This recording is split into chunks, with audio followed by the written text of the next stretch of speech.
नमस्कार। Welcome to श्रवना वैदिक solutions.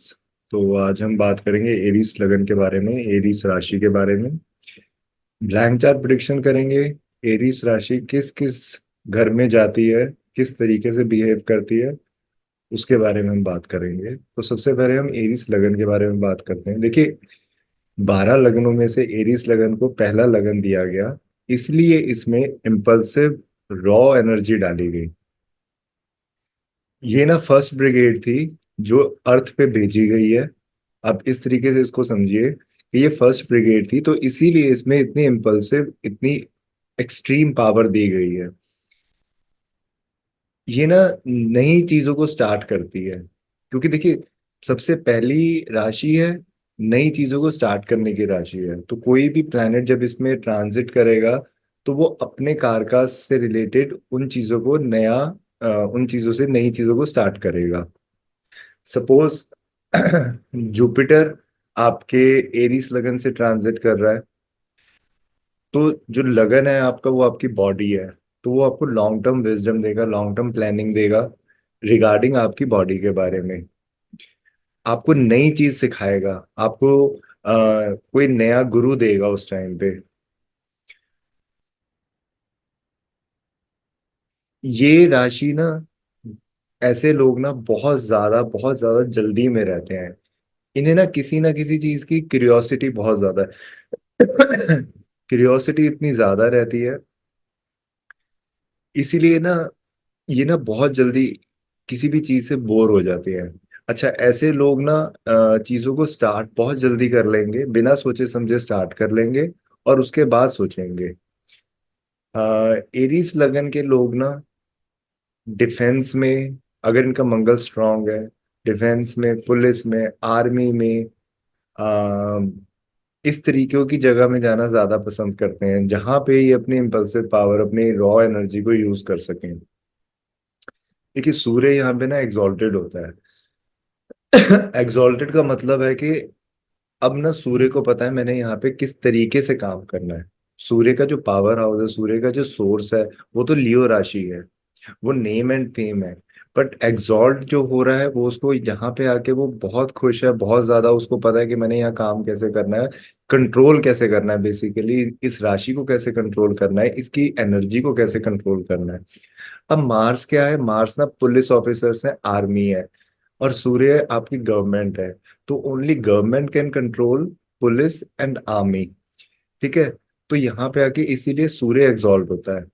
अब ना सैटर्न क्या है? सैटर्न ना मासेस है, सैटर्न लेबर है, सैटर्न सैटर्न एरीज में आके मार्स को कैसे कंट्रोल कर सकेगी? कभी भी नहीं कंट्रोल कर सकेगी, इसीलिए सैटर्न यहाँ पे आके डेबिलिटेटेड हो जाता है। ये लोग ना बहुत सारी चीजें ना साइमल्टेनियसली करने की कोशिश करते हैं, हमेशा किसी ना किसी हरी में रहते हैं। अच्छा, इसमें क्या है कि ये लोग ना मिस्टेक्स तो करेंगे करेंगे, क्योंकि क्या है कि एक्सपीरियंस इनके पास कम है, इनके पास एनर्जी है। जैसे किसी बच्चे के पास एनर्जी बहुत ज्यादा होती है, एक्सपीरियंस नहीं होता ना, उसी तरीके से इनके पास एनर्जी बहुत ज्यादा है।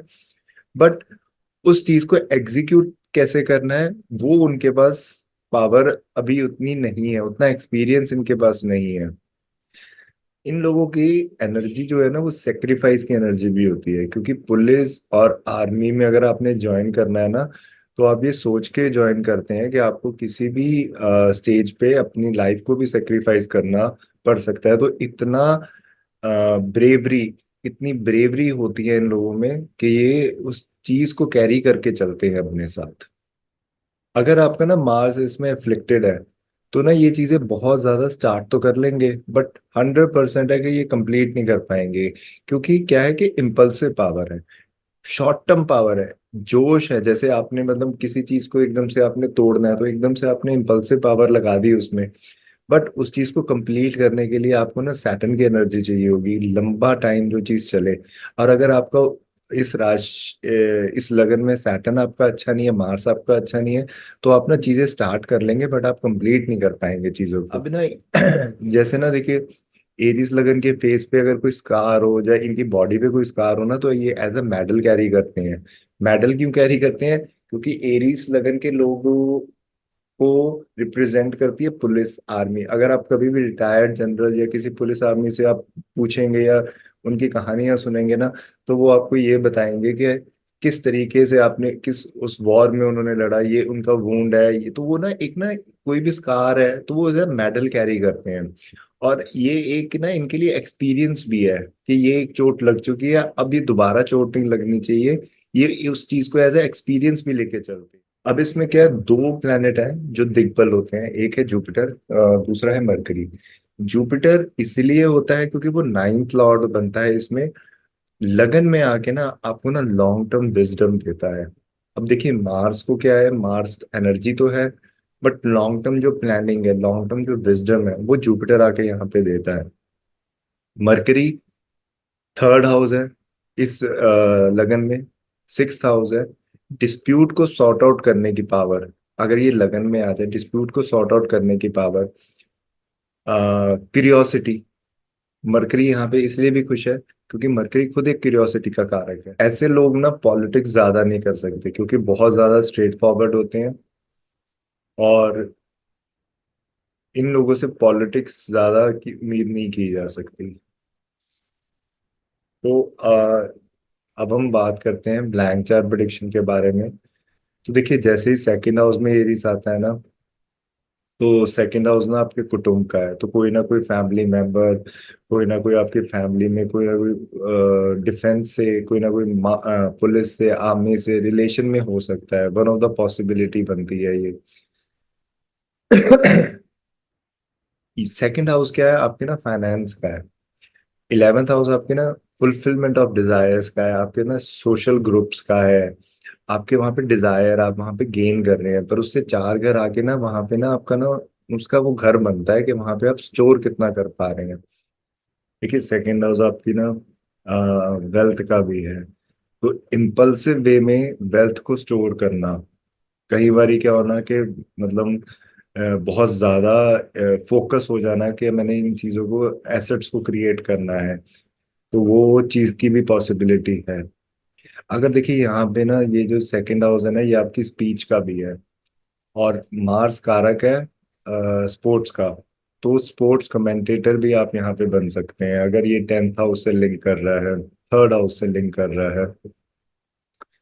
सैटर्न अगर आ गया यहाँ पे, तो अल्कोहल इशू भी दे सकता है, क्योंकि इसमें ना 12th हाउस का लॉर्ड आपका सेकंड हाउस में आ जाएगा। तो फर्स्ट ऑफ ऑल ये क्या करेगा कि लॉसेस कराएगा आपकी फैमिली में, क्योंकि वहां पे आके ये डेबिलिटेटेड हो रहा है।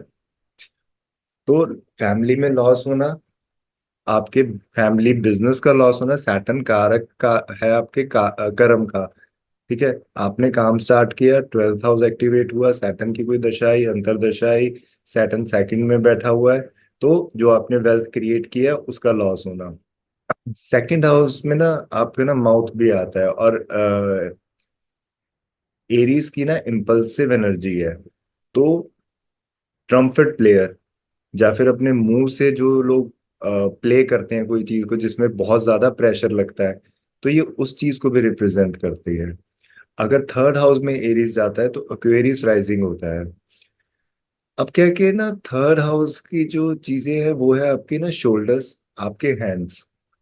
तो अब जो एक्सप्लोसिव इम्पल्सिव एनर्जी आ गई है ना, वो आ गई आपके हैंड्स में। तो ऐसे बंदे बॉक्सर्स बहुत अच्छे बनते हैं। ऐसे लोगों के ना ब्रॉड शोल्डर्स होते हैं, ये आपका ना यंगर सिबलिंग्स का कारक है। अच्छा, ये ना तो यंगर सिबलिंग्स आपके वही डिफेंस, पुलिस, आर्मी, इन चीजों से रिलेशन में हो सकते हैं, स्पोर्ट्स में हो सकते हैं, और जिन जिन चीजों का मार्स कार का है उन चीजों से रिलेशन रख सकते हैं आपके यंगर सिबलिंग। थर्ड हाउस आपके ना स्किल्स का, आपके इनिशिएटिव्स का है। आप कितने बड़े रिस्क ले सकते हैं। तो ऐसे लोग ना, और ना एरिस राशि ही नई चीजों को एक्सपेरिमेंट करने की है। तो ऐसे लोग ना रिस्क टेकिंग पावर बहुत ज्यादा हो जाती है। और कई बारी अगर आप मान लीजिए इनका मार्स राहु के साथ बैठा है ना, तो ये इतने बड़े रिस्क ले लेंगे जो इनसे खुद संभाले नहीं जाएंगे। थर्ड हाउस ना आपके ना थ्रोट का भी है। तो जो सिंगर्स हाई पिच पे गाना गाते हैं, बहुत हाई पिच पे गाना गाते हैं, उन चीजों को भी ये रिलेट कर सकते हैं, आप इस चीज को भी उस चीज को रिलेट कर सकते हैं। थर्ड हाउस आपकी पोइट्री का है। तो जो लोग पेट्रियोटिक पोइट्री लिखते हैं, इवन अगर आप सपोज मानिए यहाँ पे ना थर्ड हाउस में सैटारिकल कॉमेडी करना, कोई ऐसा कॉम्बिनेशन बन रहा है जो गवर्नमेंट के साथ है, क्योंकि ब्रेवरी चाहिए ऐसे काम करने के लिए, और विदाउट ब्रेवरी ऐसे काम नहीं हो सकते। तो गवर्नमेंट पे कोई सैटारिकल बनाना, पोइट्री लिखना, तो वो भी इस चीज से रिप्रेजेंट होती है। थर्ड हाउस आपके ना ड्राइविंग का भी है, आप कैसे ड्राइव करते हैं, आपकी राइटिंग स्किल्स का है। तो मार्स क्या है, बोल्ड अक्षरों में लिखना है, ऐसे लोग बोल्ड, जो इनकी राइटिंग होगी ना वो बोल्ड लेटर्स में लिखेंगे। मे बी जब आप मोबाइल में टाइप कर रहे होंगे तो भी हो सकता है कि ये कई बारी कैप्स ऑन करके ही टाइप कर रहे हो। थर्ड हाउस ना ड्राइविंग का भी है। तो जब ड्राइव करना, तो इनको ना एकदम से पिकअप, गाड़ी की एकदम से पिकअप, उस तरीके से इनको ड्राइव करने का पसंद होगा। कई बार रेसिंग करना, रेसिंग करना, इन चीजों में इनका इनका इंटरेस्ट हो सकता है।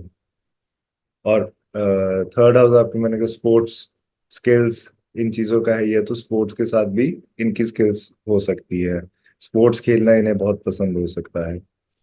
फोर्थ हाउस में जैसे ही एरिस आएगा ना, तो वो ना कैप्रिकॉन राइजिंग हो जाएंगे। अब इनकी क्या है कि ना मल्टीपल प्रॉपर्टीज हो सकती है, क्योंकि मैंने आपको बताया कि एरीज राशि ना साइमल्टेनियस चीजों को वर्क करती है। तो मल्टीपल प्रॉपर्टीज ये एक्वायर कर सकते हैं अपनी लाइफ में। गाड़ियां, मल्टीपल गाड़ियां हो सकती हैं। अच्छा, गाड़ियां इनको किस तरीके की पसंद होगी, जो एसयूवी टाइप हो, जो पुलिस ड्राइव करती है गाड़ियां, उस तरीके की इनको गाड़ियां पसंद होंगी। फोर्थ हाउस ना आपके आपका घर है, और ना मार्स रेड कलर को रिप्रेजेंट करता है। तो हो सकता है जो आप घर में रह रहे हो ना उसकी एलिवेशन रेड कलर की हो। एरीज को मैं फिफ्थ हाउस में लेके जाता हूँ, तो सेजिटेरियस राइजिंग होता है। अब आप ये देखिए कि एरीस राशि में ना तीन नक्षत्र आते हैं, एक आता है अश्विनी, दूसरा आता है भरणी, तीसरा आता है कृतिका का पहला पदा। तो इसमें क्या है, अश्विनी और भरणी की पावर ज्यादा है। अश्विनी में, अश्विनी का जो सिंबल है ना वो है घोड़ा, वो है और फिफ्थ हाउस किस चीज का, स्पेकुलेशन का। तो ना ऐसे लोग ना घोड़े की रेस पे पैसा लगा के भी पैसा कमा सकते हैं, अगर इसका कनेक्शन एट्थ हाउस से बन रहा है, क्योंकि एट्थ हाउस में जो गेन्स है ना वो अनअर्न्ड है, वो सडन है। और जो सडन वो होते हैं ना, जैसे लॉटरी लगना आपका, इंश्योरेंस से पैसा आ जाना आपका, गैम्बलिंग में आपने पैसा जीतना, आपने सट्टे से पैसा जीतना, स्पेकुलेट करना और सट्टे से जीत जाना, वो आपका एट्थ हाउस से कनेक्शन अगर बन रहा है, तो घोड़े की उस पे पैसा लगा देना। और अगर आप ये मानिए कि सेकंड लॉर्ड आपका जो कि अगेन सैटर्न बनता है, फिफ्थ हाउस में आ जाता है। फिफ्थ हाउस आपकी ना पोजीशन का भी है, और सेकंड हाउस आपका आपके कुटुंब का है, आपकी आपकी फूड हैबिट्स का, आपकी स्पीच का है। तो इन चीजों से आप अपने कुटुंब को डीफेम भी कर सकते हैं। फिफ्थ हाउस फेम और डीफेम का है, आपकी पोजीशन का है, आप कितने ऊपर जाते हैं कितने नीचे आते हैं। फिफ्थ हाउस आपके पूर्व पुण्य का है, तो वो आपका ना वहां पे आके आपके पूर्व पुण्य भी खराब करेगा। अगर आपका सपोज आप मान लीजिए सेकंड हाउस खराब है ना आपका, सॉरी सेकंड हाउस आपका, सेकंड हाउस का लॉर्ड फिफ्थ में आके नीच हो रहा है ना, तो आप अपनी फूड हैबिट्स की वजह से, आप अपने सपोज आप कोई अल्कोहल बहुत ज्यादा पी रहे हैं, आपकी जो वाणी है वो बहुत ज्यादा खराब है, उसकी वजह से आप अपनी फैमिली का नाम डिफेम कर रहे हैं। फिफ्थ हाउस क्या है, फिफ्थ हाउस आपके लव अफेयर्स का भी है। एरीस राशि में ना एक चीज है कि आप ना बहुत जल्दी चीजों को करेंगे और बहुत जल्दी चीजों को छोड़ देंगे, तो मल्टीपल लव अफेयर्स होने के बहुत ज्यादा चांसेस हैं। एरीस को अगर मैं सिक्स हाउस में ले जाता हूँ तो स्कॉर्पियो बनता है। देखिए स्कॉर्पियो और एरीस दोनों मार्स की ही राशि, मार्स ही लॉर्ड है इन दोनों राशियों का। बट एरीस में इम्पल्सिव एनर्जी है, एकदम से क्विक रिएक्शन है। स्कॉर्पियो में स्टोर करने की पावर ज्यादा है। वहां पे जो एनर्जी है वो पहले स्टोर होती है, उसके बाद रिएक्ट करती है। ठीक है। तो ये लोग इतनी जल्दी रिएक्ट नहीं करते, बट जैसे ही एरीस राशि इनके 6th हाउस पे आती है तो एनिमीज को लेके ये बहुत जल्दी रिएक्ट करेंगे। ठीक है। उनसे रेडी टू फाइट वाला इनका एटीट्यूड रहेगा। ये लोग मिलिट्री सर्विसेज में जा, 6th हाउस आपके सर्विस का, आपके जॉब का है। तो स्कॉर्पियो लगन के लोग इन चीजों में जा सकते हैं। अगर ये 8th के साथ कनेक्शन बना रहा है तो जो अंडर कवर एजेंट्स होते हैं, स्पाई होते हैं, वो चीज ये लोग बन सकते हैं। अब ना 6th हाउस आपके मैटरनल साइड का भी है, तो मैटरनल साइड में आपके 4th हाउस से 3rd हाउस बनता है, तो आपके आपकी मदर के यंगर सिबलिंग्स, आपके मासी, आपके मामा, तो जरूरी नहीं है उनके साथ आपकी कोई बहुत लड़ाइयाँ हो रही हो, बट हाँ ये हो सकता है कि उनका जो उनको एंगर इश्यूज हो सकते हैं, और उनका रिलेशन किसी आर्मी से, पुलिस ऑफिसर से, उन चीजों से हो सकता है।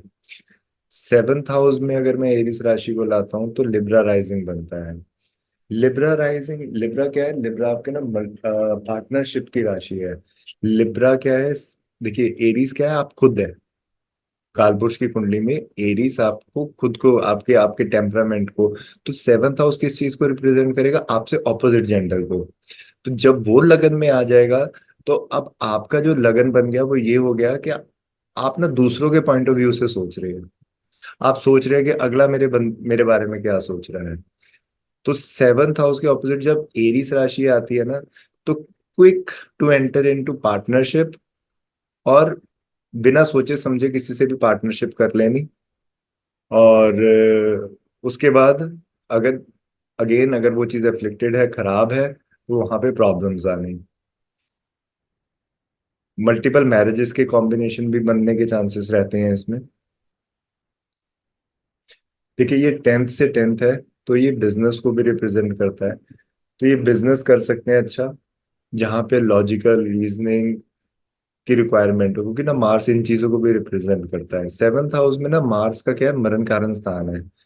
जैसे ही मार्स 7th हाउस में आता है ना, तो देखिए जो जहाँ का कार का वीनस हो, और वीनस क्या है, वीनस रिलेशनशिप है, लव है, पैशन है, और वहां पे जब मार्स की एनर्जी है, मार्शियल एनर्जी है, मार्स फाइट का कारक है, तो ना शादी में फाइट्स होना, डोमेस्टिक वायलेंस के केस होना, वो भी पॉसिबिलिटी बनती है अगर मार्स 7th हाउस से रिलेटेड है और राहु सैटर्न की इसमें दृष्टि है। ठीक है। या फिर सैटर्न राहु, और राहु मार्स 7th हाउस में बैठे हुए हैं, तो ये डोमेस्टिक वायलेंस का भी एक पॉसिबिलिटी दिखाती है। अच्छा इस केस में क्या होता है कि अगर 12th लॉर्ड भी आपका 6th में आके बैठ जाए, तो लॉसेस अब कहाँ से हो रहे हैं, 6th हाउस आपके ना कोर्ट डिस्प्यूट्स का भी है, तो लॉसेस अब कहाँ पे हो रहे हैं, जाके कोर्ट के थ्रू आपके लॉसेस हो रहे हैं।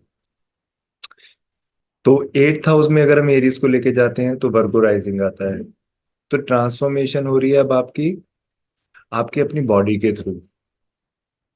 वर्गो लगन की जो अपने, क्योंकि एरीस राशि आपकी खुद की बॉडी है, तो अब आप ट्रांसफॉर्मेशन आपकी अपनी बॉडी के थ्रू हो रही है।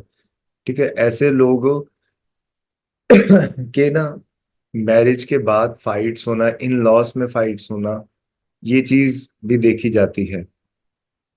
8th हाउस ना आपका ना स्टोर करने की जगह है, आपकी ना हिडन चीजों का है, और एरीस राशि में हिडन करना चीजों को बहुत मुश्किल है।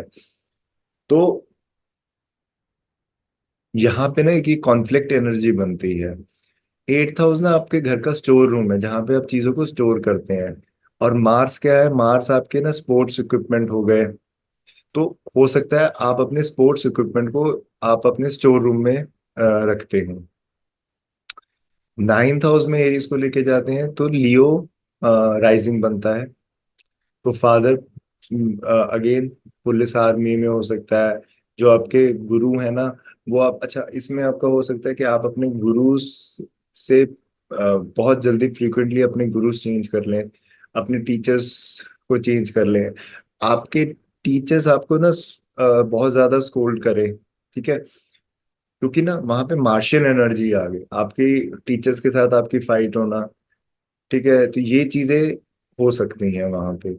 अब एरीज राशि किस चीज की है? फॉरेस्ट की है, माउंटेन्स की है, नाइन्थ हाउस आपके लॉन्ग ट्रेवल्स का है। तो अगर इस चीज की दशा चली तो आपके लॉन्ग ट्रेवल्स कहाँ पे हो सकते हैं? हिली एरियाज पे, फॉरेस्ट पे, इन चीजों पे हो सकते हैं। टेंथ हाउस एरीज आता है तो कैंसर राइजिंग बनता है। मल्टीपल बिजनेसेस, एरीज राशि अगेन मैंने आपको बताया कि साइमल्टेनियस चीजों को करना, एकदम से तीन चार चीजों इकट्ठे स्टार्ट कर लेना। और अगर योग अच्छे बन रहे हैं तो वो बिजनेस सक्सेस भी हो जाएंगे, सक्सेसफुल बिजनेस भी होंगे वो। अब क्या है कि टेंथ हाउस क्या है, आपकी ना सडन राइज स्टेटस में दे सकता है, क्योंकि वहां पे एरीस राशि है। और मार्स क्या है, एट्थ हाउस का लॉर्ड है, तो सडन राइज भी दे सकता है, सडन राइज इन स्टेटस भी हो सकता है। अगर एरीज को इलेवेंथ हाउस में ले जाता हूँ तो जेमिनाई राइजिंग आता है। जेमिनाई किस चीज का है? ट्रेडिंग का। तो अब इनका फोकस कहाँ चला गया? मल्टीपल सोर्सेस ऑफ इनकम को। मल्टीपल सोर्सेस ऑफ इनकम कैसे बनाने हैं? सोशल ग्रुप ऐसे बनाने हैं जिनके थ्रू मैं पैसा कमा सकूं, क्योंकि इलेवेंथ हाउस आपके सोशल ग्रुप्स का है, आपके फ्रेंड सर्कल्स का है। और अगर ट्वेल्थ हाउस में एरीज जा रहा है ना, तो ये ना लॉसेस दिखा रहा है अब आपके फायर के थ्रू, क्योंकि मार्स किस चीज का कारक है? फायर का। और impulsive spending, impulsive expenditure. Suppose आपका मून एफ्लिक्टेड है, आपका टॉरस लगना है, आपका मून एफ्लिक्टेड है, थर्ड हाउस हो गया आपका कैंसर राशि का। अब आप क्या है कि कैंसर राशि जहां पे भी जाती है वहां पे आप बहुत ज्यादा इमोशनल होते हैं। तो अगर थर्ड राशि ट्वेल्थ हाउस में जा रही है तो आप अपने यंगर सिबलिंग्स पे बहुत ज्यादा पैसा खर्च कर सकते हैं। आप कोई नई स्किल सीखने पे पैसा खर्च कर सकते हैं, या फिर आप अपना कोई टैलेंट है वो लूज कर सकते हैं। किसी इमोशनल प्रॉब्लम के कारण आप अपना टैलेंट छोड़ सकते हैं, क्योंकि ट्वेल्थ हाउस ना लॉसेस का है, ट्वेल्थ हाउस चीजों को ना छोड़ने का है। तभी हम कहते हैं कि फोर्थ हाउस अगर आपका खराब है तो आपको अपना घर छोड़ना पड़ेगा, और कोई कनेक्शन बन रहा है ट्वेल्थ के साथ तो आपको कंट्री ही छोड़नी पड़ती है, जो कि पिछले टाइम में काफी बुरा माना जाता था, बहुत डिफिकल्ट था। और आज के टाइम बहुत डिफरेंट। ट्वेल्थ हाउस आपके बेडरूम का है, तो ट्वेल्थ हाउस बेडरूम में फाइट्स होना। ट्वेल्थ हाउस आपका ना बेड प्लेजर्स का है, तो ऐसे लोगों का हाई लिबिडो होना, और इन लोगों का डिजायर रहना कि एक बारी बाहर जाना है, अब्रॉड देखना है, क्योंकि क्यूरियोसिटी, क्यूरियोसिटी अब आपकी ट्वेल्थ हाउस में जा रही है। तो आज हमने एरिस लगन के बारे में बात करी है, नेक्स्ट टाइम हम लिब्रा के बारे में बात करेंगे। इससे पहले हमने कैंसर के बारे में बात करी थी, तो पहले हम केंद्र कवर करेंगे, उसके बाद हम बाकी की राशियां कवर करेंगे। Thank you.